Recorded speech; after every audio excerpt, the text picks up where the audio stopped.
What's up guys? Magandang hapon po sa inyo. Nandito kami sa sinasakupan ng barangay Mutyong, Samar.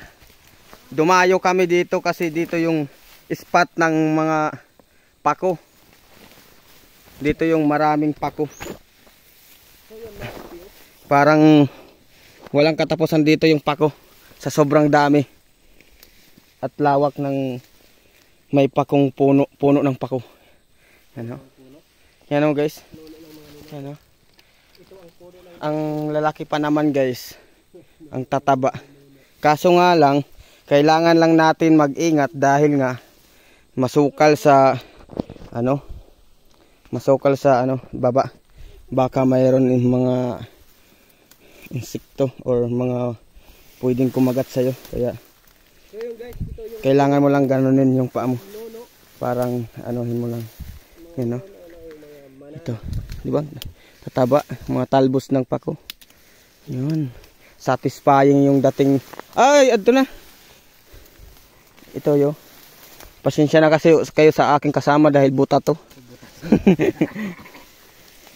Oh, hindi siya kumikita, guys. Ano? Na meron pa dito. Kitingin ka lang dito. Pagtingin mo wala siya. Dito to sa malapit sa pinamamasahirosan ko guys. Dito lang sa pinamamasahirosan ko. Malapit lang. Mahirap nga lang yung daan.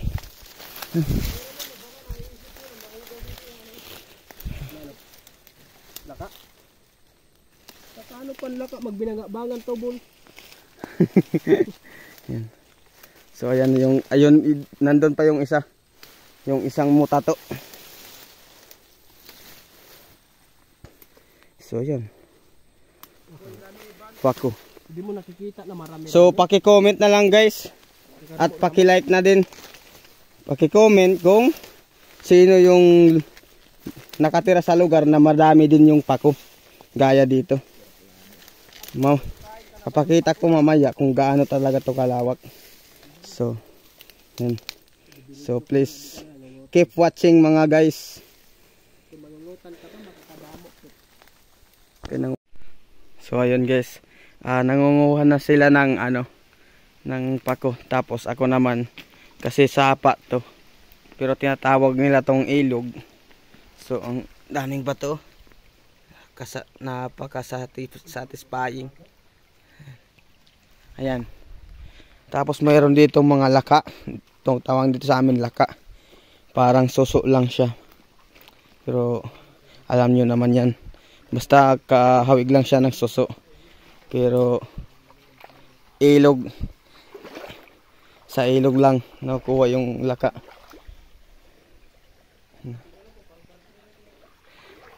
Nandun yung aking mga kasama.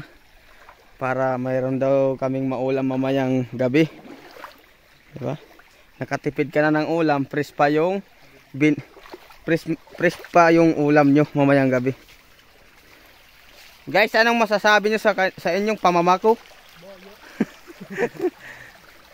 Kasi kuan, mamdas ya. Ayaw ito. Hirap humanap ng ulam. Nasa unang level pa lang kami guys. Kung hindi nyo nakikita yung aking muka, magpapakita ako. Huwag kang magpakita, makakapira.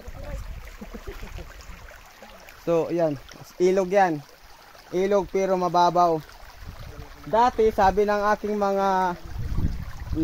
lolo, marami daw tong mga isda. Kahit mga ilang minuto lang pag nanghuli sila, nung unang mga panahon na wala pang daan doon o kalsada na malapit, ay pag dating ng hapon, pumupunta lang dito sila, tapos may huli na agad, mga ilang minuto lang, saglit lang. Kasi bukid to, napapalibutan to ng mga gubat. So ngayon may nagkalsada doon sa aking binabayan nga. So mga isang oras na lang yata lakarin mula doon sa kalsada at papunta dito. So yun, naghihimatay na siya guys. Tignan nyo naman yung mga pako.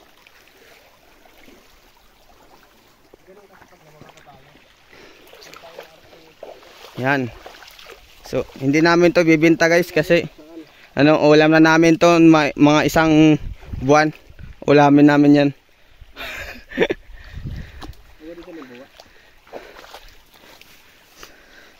Lalagay lang namin sa ano. Ikipreser. So, wag niyo sabihin guys na nagbibideo lang ako. Nangunguha talaga ako ng laka at saka pako.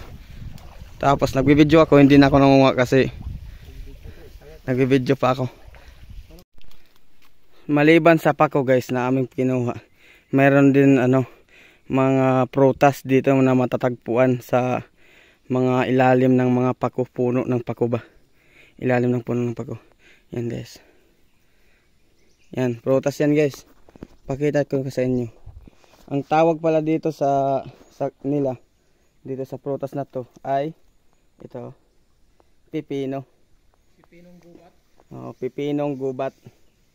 Tignan nyo guys, kakainin ko. Medyo hinog na, matamis. Matamis siya. Parang pipino lang din ng lasa. Pero parang mas masarap to kaysa pipinong itinanim na malalaki.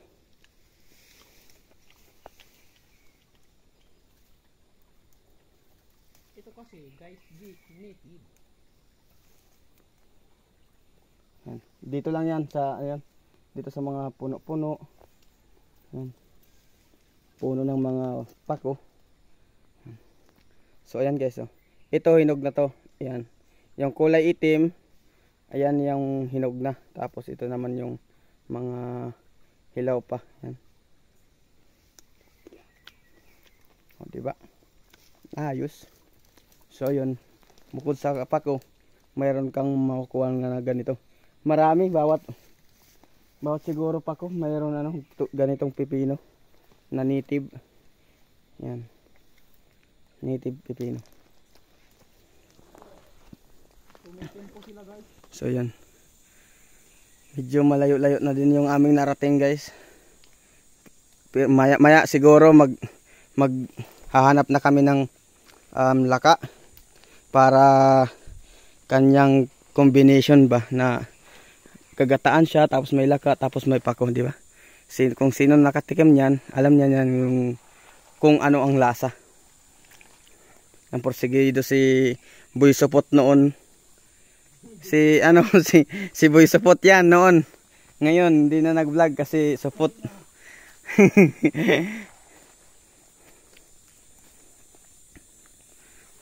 Kaganda dito ang gubat, no? Ito yung tahanan nung unang panahon ng aking ama. Dito sila nakatla. Iniwan lang nila kasi para palagi daw nung panahon pa ng digmaan. Kaya iniwan nila nito. Hindi nagkabarangay dito, sityo lang kasi laging nag-aaway. Sila yung naiipit. Sila yung pinagtutuunan ng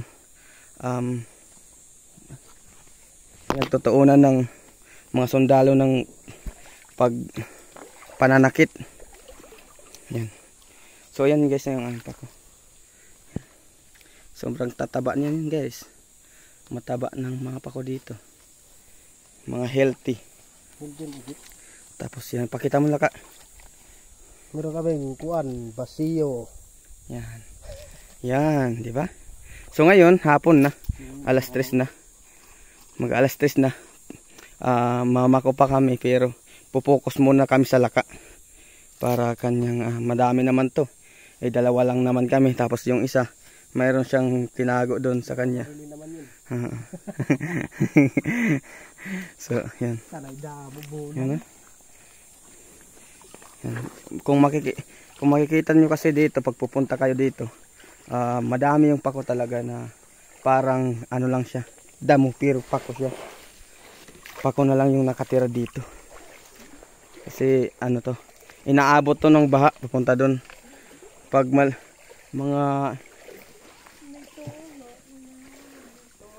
5 araw siguro ay umaabot na hanggang dyan yung baha. Lumalalim sobra dyan. Taas na yan. Kaya yung mga pako dito minsan malangog. Kaya ayun. Kaya may mga pako, madami tong pako kasi inaabot ng tubig pag oras ng tag-ulan na. Dito pag kuwan, sumusunog yung uran. Tama yan guys. O yan, yung pako niya. Ibibigay pa daw niyan sa jowa niya. Yan. Yan yung, yan, jawain nyo yan. Kasi dadalhan kayo na ng pako. Pako lang ang papakain niya. Oo, buhay ka. Basta kumain ka lang ng pako. Masustansya naman yan. Akala mo sa akin kalabaw, kumakain ng damo. O yan guys, oh. Daming pako, diba? Yan, ito kakaingin to. Ang tawag dito mga kaingin. Pag umabot na yung tag-init ay sisindihan na to para sisindihan na to para maging isa ng sakahan or taniman ng mga palay. Tapos gilid lang dito, yung nagsaka dito ay sa gilid lang, pwede na magkaulam ng fresh. Sa gilid, tapos pwede pa sila maghanap ng mga sariwang laka.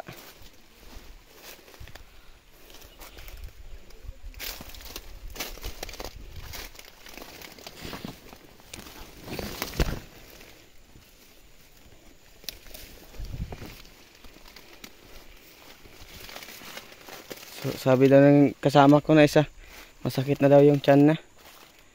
Masakit na yung tiyan. So, tama na daw to. Tama na daw.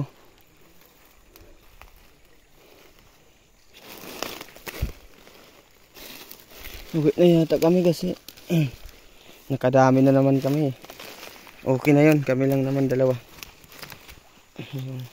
Maghahati doon kasi yung isa ay nagsolo. Mayroon siyang solo niya.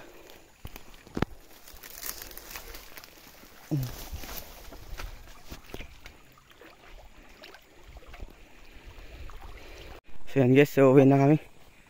Dahil masakit na daw yung tiyan ng kasama ko yan. Yan yung may dalang net na blue or green. Ano ito?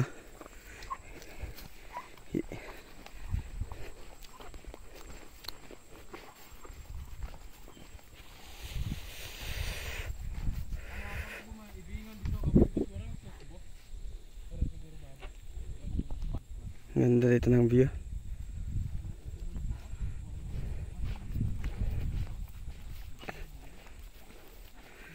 Ang ganda dito ng view guys. Yan. So yan guys, hanggang dito na lang kami.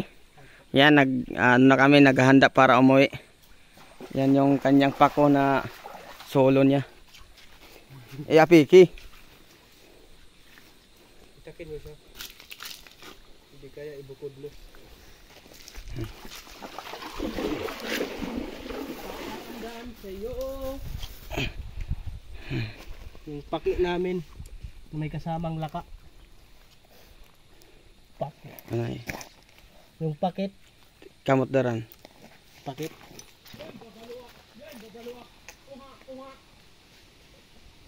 Ha? So ayan guys, mauwi na kami. Dahil masakit na daw yung tiyan niya. Opo guys. Ayan, guys. Masakit Na yung tiyan niya. Yan yung solo boy. Adik. Bangag. So yan guys, hanggang dito na lang. Uwi na kami. Lalakad kami papunta doon. Isang oras doon. Isang oras yung lakarin papunta doon. Sa papunta sa may kalsada. So yun. So yun guys, hanggang dito na lang kami. Yan, naghahanda para umuwi. Yan yung kanyang pako na solo niya. Apiki. Itakin mo siya. Hindi kaya ibukod mo. Tandaan sa'yo. Yung paki namin may kasamang laka. Pakit. Anay. Yung pakit. Kamot daran. Takip.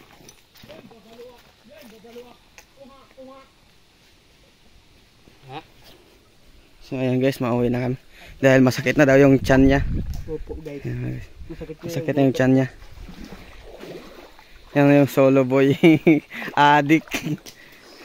Bangag. So yan guys, hanggang dito na lang. Uwi na kami. Lalakad kami papunta doon. Isang oras doon. Isang oras yung ano, lakarin papunta doon. Sa ano. Papunta sa may kalsada. So yun.